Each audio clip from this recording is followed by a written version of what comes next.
Okay, let's go with knight f3. Go with something a bit solid. All right, classic enough. And we have ourselves a Slav. Okay. Who wants to go dirty? We'll go into some dirty stuff. Moscow or Botvinnik. Okay. We're doing a bit of Botvinnik sauce, it seems. Uh-huh.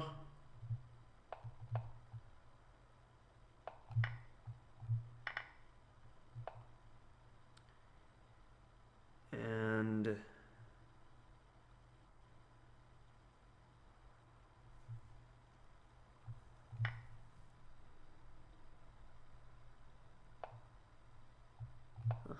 if c5, d5.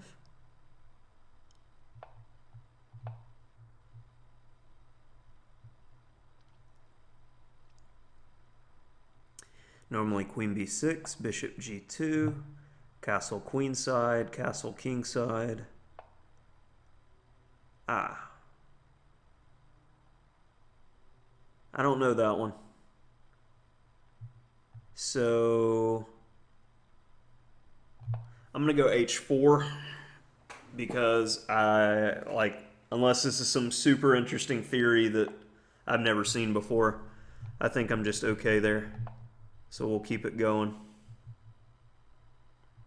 I have seen like bishop h6 instead of rook g8, those types of ideas, but I think rook g8 just encourages me to get natural counterplay that you normally want to have.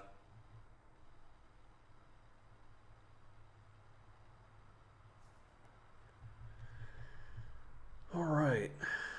So the question of the day is, when I go queen e2, what's happening? He goes knight d3. I could go b3. We're getting an entertaining position. That's good.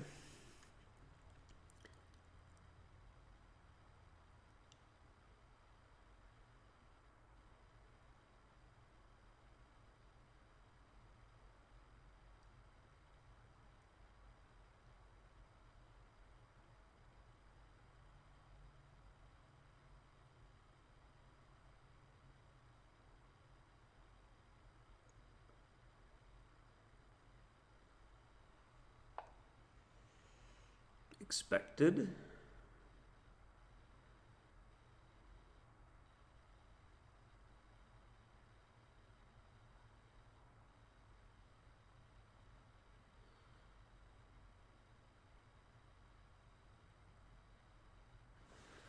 I'm gonna go with it.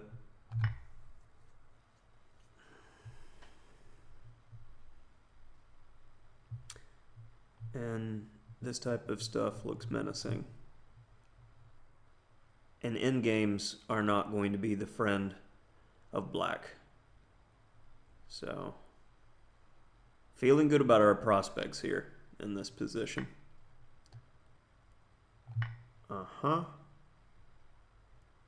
So one way or another, you're going to have to deal with this. Queen b7 check, potentially queen f3. And then when he takes my pawn, I'm taking his b pawn. He takes my b pawn, but his pawn structure is ruined. And he needs the chain in order to have chances. So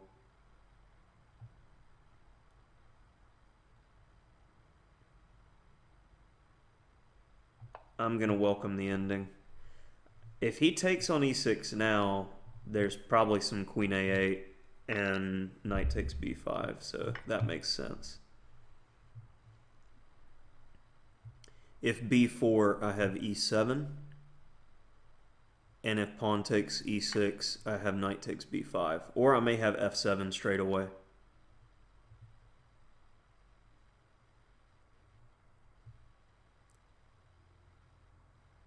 f7 straight away. Rook takes g5. I like letting that threat sit there. I'm going to grab that guy because I want to make sure he has a ruined pawn structure forever. And I know the position's winning for white, so there's no reason to be in a mad rush here. Knight a3, knight takes b2, f7. Yeah. Uh-huh. Now we do it.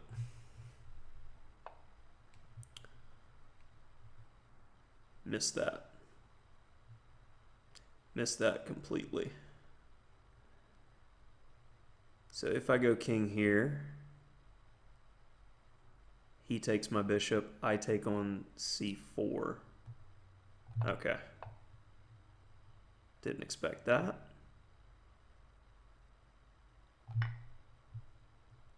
Well, let's get interesting.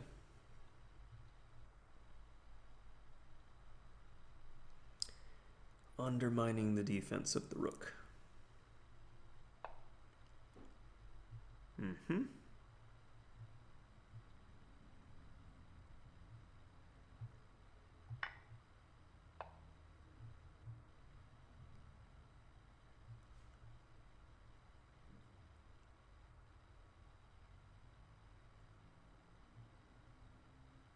And need to pick up the pace a little bit.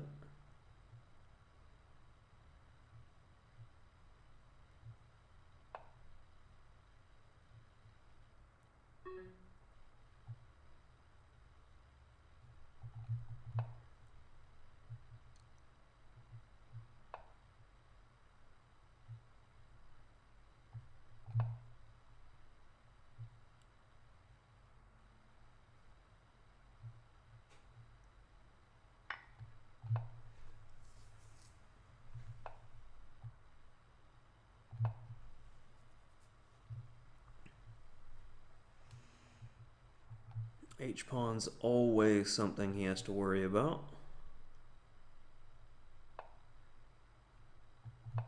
Let's make him worry.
I have an idea.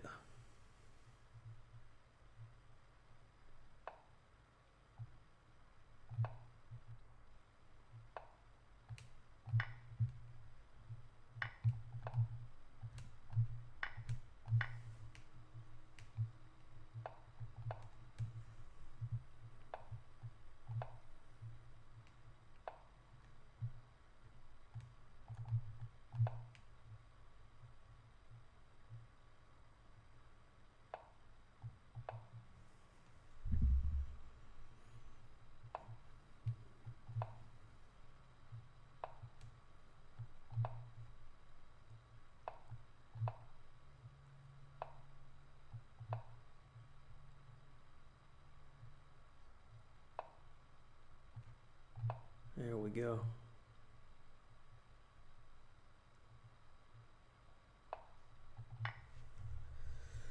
All right, easy mop up.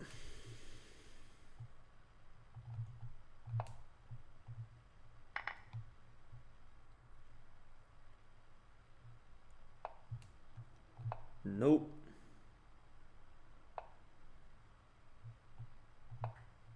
Trapskis. Okay. We haven't had a Botvinnik on the channel, I don't think, so that's exciting. We got a interesting position. So let's see if this rook g8 was theory. All this is the normal stuff, and then takes. And the line that I was aware of as being the main line, yeah, castle queenside, castle kingside, b4, and then I like this rook b1. And I remember watching a video series by Alexei Shirov, produced by ChessBase years and years ago. And at the time, and this was probably the mid-2000s, he essentially said that this position was busted for black. And I don't know how much theory has changed. It's busted if black takes, definitely, I know that. As you can see, the eval, but busted overall, I don't know. I haven't studied this in many years. But yeah, where bishop takes d5 is the main recommendation. Because, for instance, if queen a6, rook takes b7, and then you have this discovery with this monstrous threat of e7.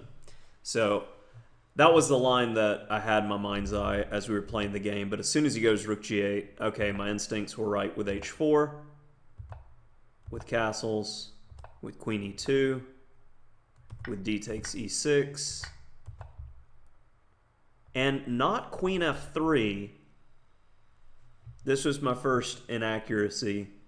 I should have gone queen e4, which is more flexible, because after the trade, the knight is better placed, and if pawn takes, f7 is devastating compared to the way I played it in the game. So yeah, queen e4 is the much superior move. Knight takes b5 was accurate. And king e2 to stop what happened in the game. Yeah, I missed rook d3. That was a nice find by my opponent. But then knight takes c4, knight takes b2. Where did I... Okay. Ah, yeah, simple chess. Yep. Missed that. But this is already starting to get time trouble-ish for me, so I was just looking to get to a position where I wasn't worried about my king because he's wide open. Rook takes e6 is playable, but I was worried about rook f3. And I gave away a lot of my advantage. But once I get to a comfortable position, I start playing reasonably again. King c6, and it should be a draw. Wow. I just completely botched all advantage that I had. And then with 3 seconds, or 6 seconds, I have the idea to go after this. And wow, I'm missing every move with the bishop because I'm like, I love his anchor.